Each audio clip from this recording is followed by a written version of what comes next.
I've always been drawn to long, lonely roads. There's a strange freedom in being behind the wheel, miles away from any town, the hum of the engine keeping you company, your own thoughts as the only dialogue. That's how I found myself driving through the deserts of Nevada, heading east toward Arizona, craving solitude, a break from emails, meetings, and responsibilities. I wanted nothing but silence and a little adventure, the kind that makes your chest tighten with anticipation. It was late September. The sun had already begun sinking behind jagged mountains when I noticed the gas gauge dipping perilously low.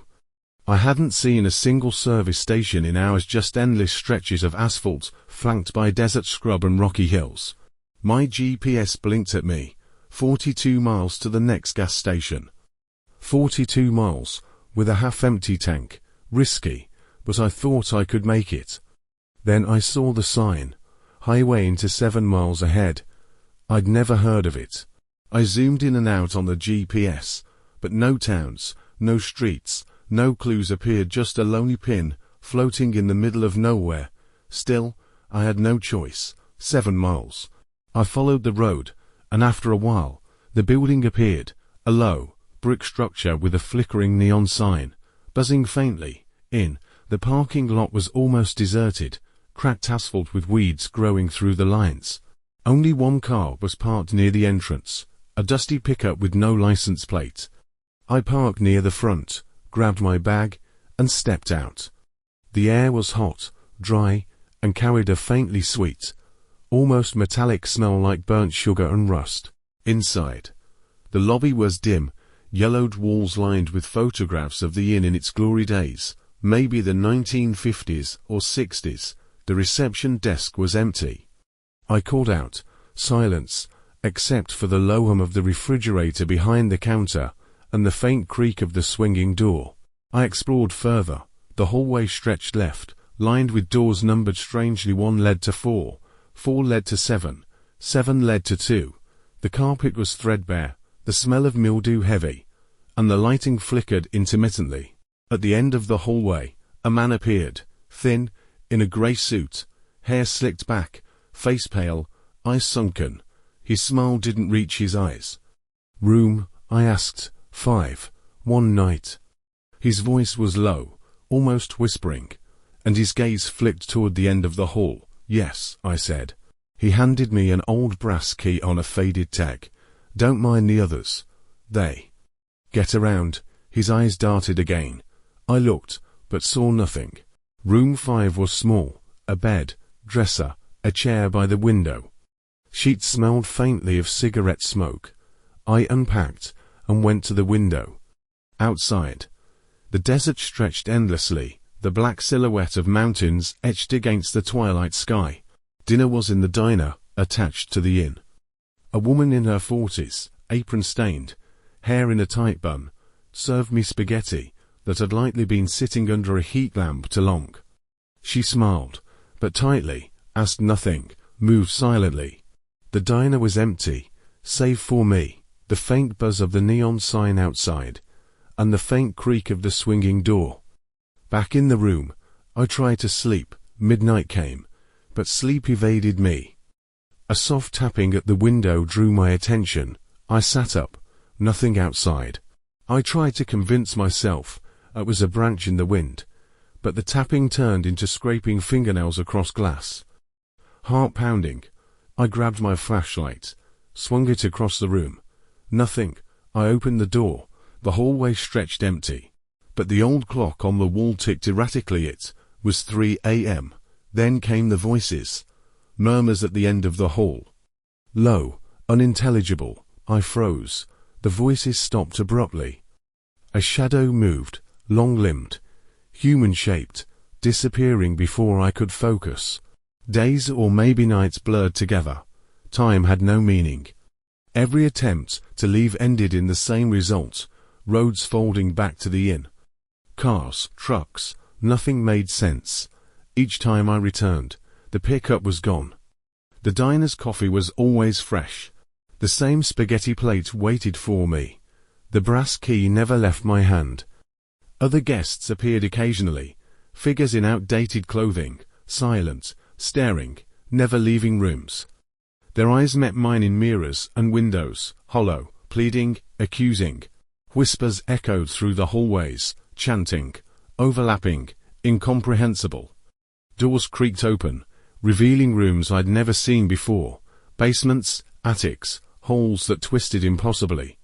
I explored secretly. One night, I found a staircase behind a painting. Dust fell as I descended. The air grew cold, damp. Faint candlelight illuminated dozens of rooms, all empty, all bearing signs of previous guests, beds made, chairs pushed back, clothes folded. The whispers were louder here, urgent, almost desperate. I returned to my room, shaken. Sleep was a memory, my mind frayed. Mirrors showed faces that weren't mine. Shadows moved without bodies. At the end of one long hall, the pale man from the desk whispered my name, eyes hollow. "They're waiting," he said. I tried escaping. Walked miles into the desert, drove aimlessly, always back. The inn's neon sign flickered on the horizon. The air smelled of sugar and rust. Sometimes I glimpsed other travelers, cars on highways that didn't exist, only to realize they were illusions, traps set by the inn. I began talking to the guests, desperate. Some responded with whispers, some screamed silently in mirrors. I realized the inn didn't just trap bodies, it trapped souls. Guests who never left. Shadows of their former selves wandering halls forever. Time became a cruel joke. Days, nights, weeks they merged. The desert was endless. The inn was eternal. Occasionally, I glimpsed someone new arriving. A car slowed, a sign flickered. I watched, powerless, knowing what awaited them. The whispers at night grew louder, almost voices calling my name. Shadows moved closer. The walls seemed to breathe. I understood. The inn didn't want escape. It wanted me, like it wanted them. I was becoming part of it, a guest among countless others, a shadow waiting for the next traveler. If you ever see a sign in the desert, Nevada or Arizona, saying highway into 7 miles ahead, turn around. Don't stop. Don't check in. The inn doesn't host guests, it devours them. Falls time, falls roads, falls reality itself. And sometimes, when the wind howls and the neon sign buzzes faintly, I hear footsteps, the scraping of fingernails along the walls. I know they're coming again. I don't know how long I've been here. I can't tell night from day. Sometimes I catch glimpses of the desert outside, endless, mocking. Sometimes I see the faces of those who arrived before me. In mirrors, in windows, whispering, silent. I write this now as a warning. If someone ever finds this story, if someone ever drives alone and sees a place appear on the GPS that shouldn't exist, do not follow it. Turn around. Don't check in. Because the highway waits, always, and once it chooses you, it never lets go. Sometimes, in the endless corridors, I think I hear the faint clink of a key sliding into a lock, though no one has used a key in hours. The walls shift when I blink. The hallway stretches farther than possible, twisting into impossible angles. One door I swear led me to a balcony overlooking the desert, now opens into a room lined with mirrors, each reflecting not my own face, but those of previous guests' eyes hollow, mouths moving in silent screams, their hands pressed against the glass as if trapped, trying to reach me. I stumbled back, heart hammering, but the room didn't end. The mirrors continued, endless reflections folding into themselves. The air grew colder with each step I took at night. I began noticing patterns. The faint smell of burnt sugar appeared only near certain rooms, the faint metallic tang only near the diner. And always, there was the soft hum in itself breathing, alive, waiting. Sometimes, when I dared peer out a window, I saw shadows moving across the desert, long-limbed figures pacing silently, frozen until I blinked. Then they were gone. One night, compelled by some twisted curiosity, I followed the murmur of voices down a hidden staircase behind a peeling wallpapered wall. The stairwell spiraled downward, descending far deeper than the architecture should allow. At the bottom, I found a cavernous chamber, lit by flickering sconces and candles that seemed untouched by time. Hundreds of doors lined the walls, each slightly ajar. I saw movements inside, shadows flitting, shapes that resembled people but lacked substance, echoes of lives once lived. A whisper caressed my ear, "You can't leave." I turned to flee, but the staircase was gone. The air grew heavier, suffused with the scent of decayed wood and candle wax. Whispers multiplied, overlapping into a deafening chorus, as though the inn itself were chanting my name. I realized then that I could not simply leave. I had become a part of the inn, a cog in its endless machinery, caught between dimensions where time warped and twisted. Each day, or what I assumed to be a day, I tried to leave again. I drove 4 hours into the desert, the asphalt melting into sand, the mountains folding inward, roads looping back to the inn. Even when I took random turns, the flickering neon appeared again on the horizon, mocking me. I saw the same dusty pickup truck waiting at the edge of the lot, empty yet impossibly present, as if a sentinel of the inn. Guests appeared with increasing frequency. Some were alive, though pale and haunted. Others were shadows of their former selves, wandering in perpetual loops, silent, their eyes pleading or accusatory. Once, I followed a young woman in a floral dress down a hallway that should have been empty. She vanished into a wall. Another time, a man whispered directions I did not understand, pointing toward a door that had not been there before. I opened it and discovered a room filled with hundreds of clocks, all ticking at different rhythms, some backward, some accelerating in frantic, impossible beats. I felt my heartbeat sync with them, my sense of reality unraveling. The diner, too, became a stage for the uncanny. Plates of spaghetti, identical to the first meal, appeared on tables that had been empty moments before. The waitress moved silently, never blinking, her smile unwavering yet unsettling. Sometimes, she spoke cryptic words that hinted at secrets hidden beneath the inn. Once, she whispered, "They've been waiting for you longer than you think," before vanishing into the shadows. I began noticing doors that led to rooms that seemed alive. One room pulsated as if breathing, another was filled with hundreds of eyes painted on the walls, following my every move. The inn was not a building. It was a living entity, a maze of time, memories, and lost souls. I felt it observing me, learning me, guiding me into deeper despair. I write this now with trembling hands. The brass key is still in my pocket, warm to the touch, pulsing with a life of its own.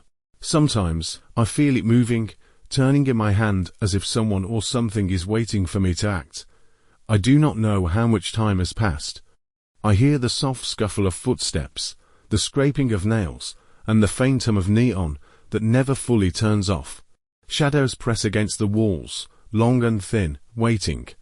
If you ever see a sign in the desert, flashing faintly at twilight, do not approach. The highway inn does not host guests, it absorbs them, folds reality around them, and traps them in an endless loop of fear, hunger, and waiting. I am here. I am a guest. I am part of the inn now. And every night, I hear them arriving, the next travelers, hopelessly curious, helpless. The whispers grow louder, calling their names, and when they check in, I will be there, waiting, watching, silently smiling from the shadows. The hallways seemed to stretch forever now. Every time I walked, I could hear my own footsteps, echoing strangely, not quite matching my movement. Sometimes, I swore I could hear another pair of steps behind me, soft and deliberate, but when I turned, the corridor was empty. The lights flickered in patterns, almost like a code, or perhaps a message was not meant to decipher. Late one night, or perhaps it was day. It was impossible to tell. I stumbled upon a door I had never seen before. It was narrow, carved from dark wood, the edges chipped and worn. A faint humming came from behind it. I hesitated, hand trembling as I pushed it open. Inside was a room filled with objects that seemed misplaced in time. A rocking chair moving slowly on its own, a grandfather clock ticking backward, A stack of letters yellowed with age. On the far wall, a mirror reflected the room perfectly, except I wasn't in it. Instead, I saw a younger version of myself, unpacking a suitcase I had never owned. My reflection looked up and smiled a cruel, knowing smile and mouthed words I could not hear. I closed the door quickly, my chest heaving.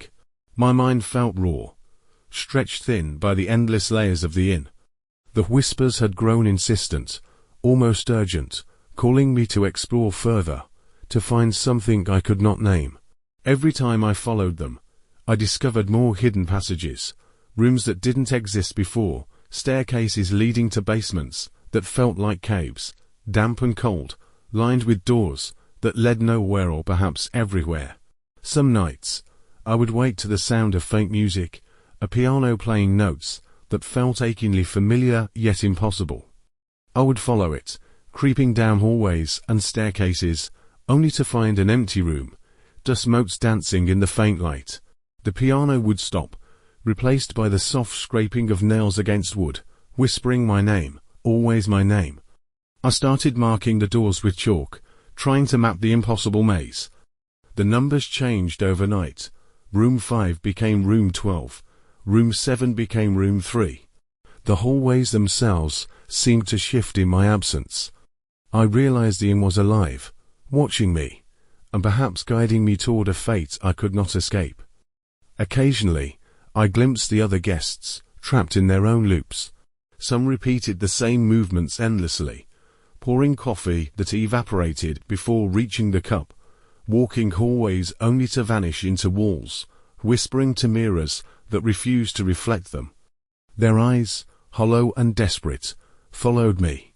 They seemed to plead with me, yet I could do nothing but continue wandering, trying to understand the inn's endless, suffocating logic. The desert outside remained a constant, mocking presence. No matter how far I drove, how long I walked, the mountains and scrub stretched infinitely, barren and silent.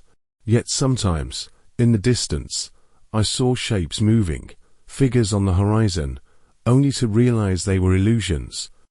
Or worse, they were arrivals, travelers who had been lured in just as I was, their fates already sealed. And still, the brass key pulsed in my pocket. It was a heartbeat I could feel, a rhythm that mirrored the inn itself.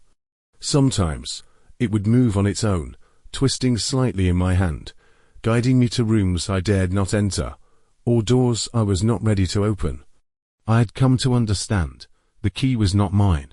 It belonged to the inn, a tether keeping me bound, marking me as part of its endless collection of souls. I write this now in a room that shifts subtly each time I blink. The carpet underfoot feels different, sometimes soft, sometimes rough, sometimes sticky, as though it's alive. The walls breathe, faintly, expanding and contracting, whispering promises and threats simultaneously. Shadows stretch unnaturally, detaching from their sources, crawling along walls and ceilings like liquid darkness. If you ever see the highway inn, shimmering faintly in the desert heat, do not approach. Turn away, drive fast, and do not look back. The inn does not welcome guests, it hunts them, folds time and space, devouring hope and twisting reality. I am here. I am one of its many. And every time someone new arrives, the neon buzzes softly, the whispers grow, and I feel the key pulse warmer against my hand, reminding me there is no escape.